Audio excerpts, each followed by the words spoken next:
In this lesson, we'll learn how we can set up a hierarchy arrangement for our second character. So let's go ahead and get started.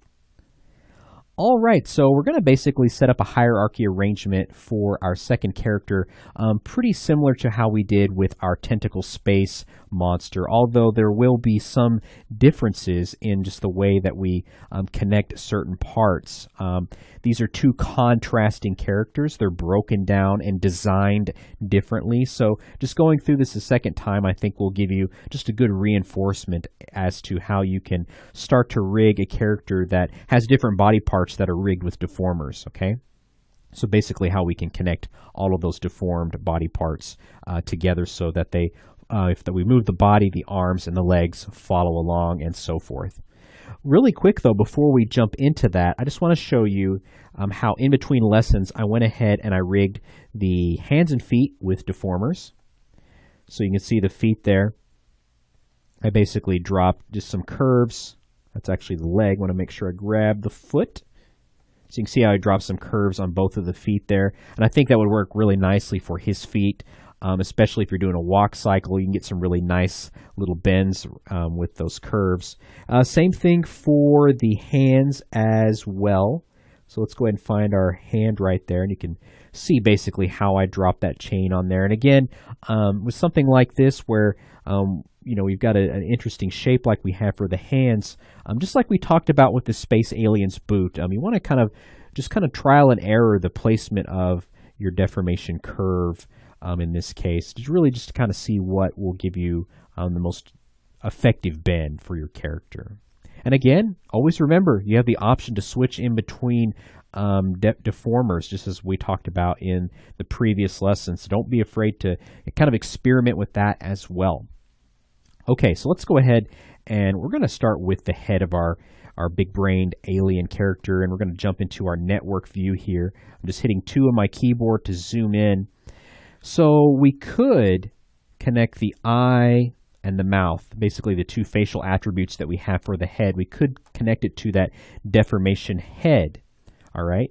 However, you may not want to do that because if we connect it to that same port on the deformation head, you may see how they're starting to kind of become manipulated as we deform that head and kind of bend it around.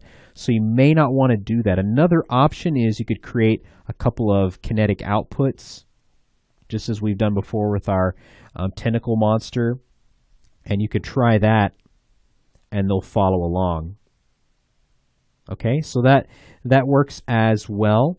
Another thing you may want to try is maybe creating a peg for that layer and connecting them to that peg. So you got a lot of options as far as how you connect things. But for simplicity's sake, I think that'll work as well. Because if I want to rotate this head, I don't really need a peg because I've got that offset joint right there.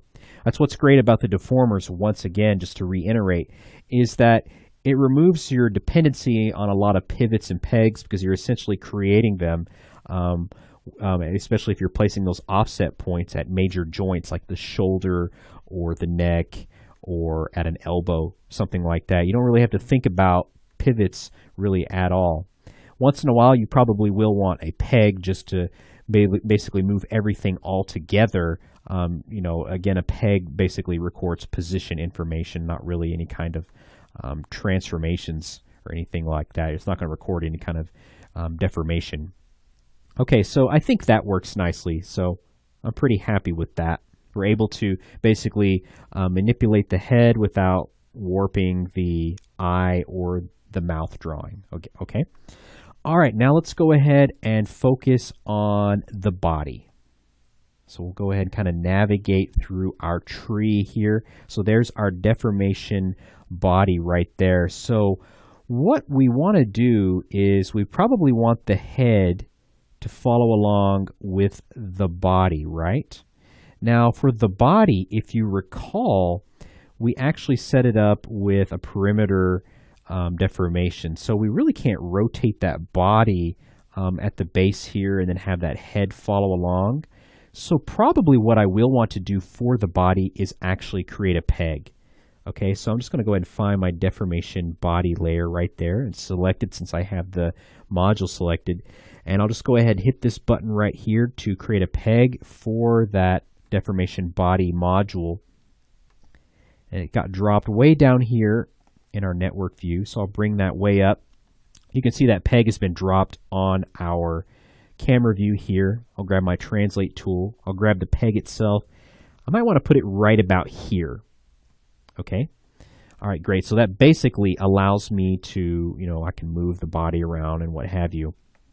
Okay, so let's go ahead and zoom in here just a little bit. So what I may want to go ahead and do is from this little port on the body, that little output, I may want to connect a pipe to that deformation head. So now I should be able to rotate the body and the head follows along. Okay, so again, you can see how we're starting to connect everything together. It's different from how we basically connected everything on our space tentacle creature. And that's because this is just a different character. It's been broken down and designed and rigged differently. Okay, so you're going to run into that. Not every character is going to be connected the same way. Okay, so that's great. Now what I'd probably like to do is focus on the arms. We'll kind of work our way down here. So let's go ahead and zoom in here and let's find our arm. We've got our left arm right there. And let's go ahead and find that other arm. Just kind of navigating around here. We've got our left arm, got our foot, leg. There it is right there. As you can see, the more modules you get, it can get pretty cluttered, and you'll sometimes pass over the same module multiple times looking for it. Okay, so what I would probably want to do is, let's go and try that, connect that to that peg for the deformation body. Okay, and then we can see how that tests out. Great. Okay, so again, we needed that peg right there for his body layer because of how we rigged the body. I don't really have like a nice little offset point that I can grab from. I have one up here at the neck that we probably could have rigged it from down here doing that perimeter, but that's okay. A peg works excellent. All right. All right, excellent. So now what we want to do, continuing to work our way down, let's focus on the hands since we just focused on the arms. So for the hands, I would like the hands to follow the arm, just like we did with the boots of our space tentacle creature. So we've got our arm right here, our left arm, and I want to find the hand. So that's right here. So again, we need to create a kinetic output. So just coming up to our deformation toolbar up here, create that output and connect it to the hand.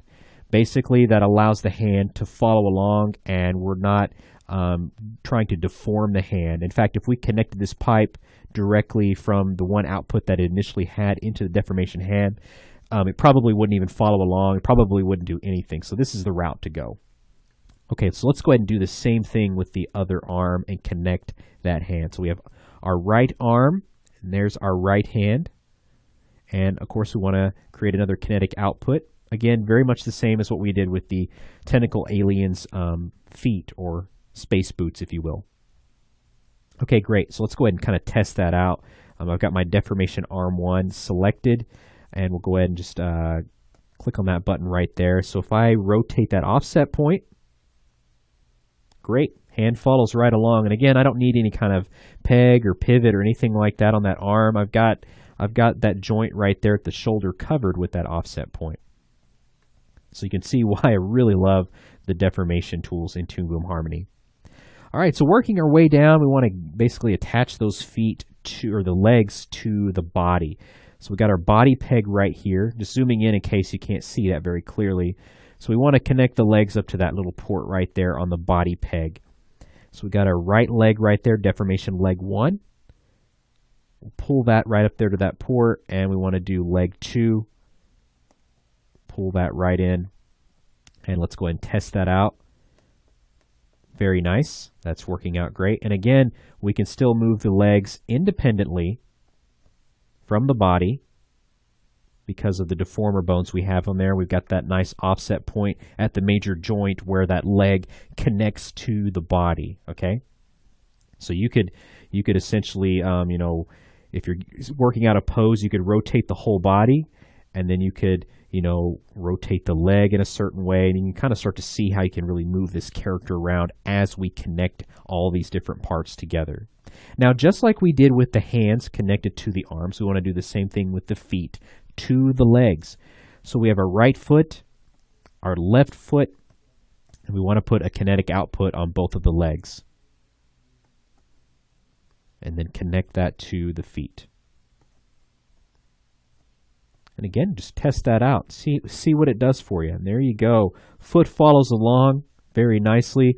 And again, we can also control the foot independently as well. I love it. Looks awesome. All right, so our entire character is now rigged. You can see how crazy and very quickly our tree can be. And really, I don't think we need to add any additional pegs. If we want to move this entire character across time in our timeline, we could just grab the body peg and basically set keyframes, moving him across time. Again, if you're doing a walk cycle, you could probably just use that peg right there.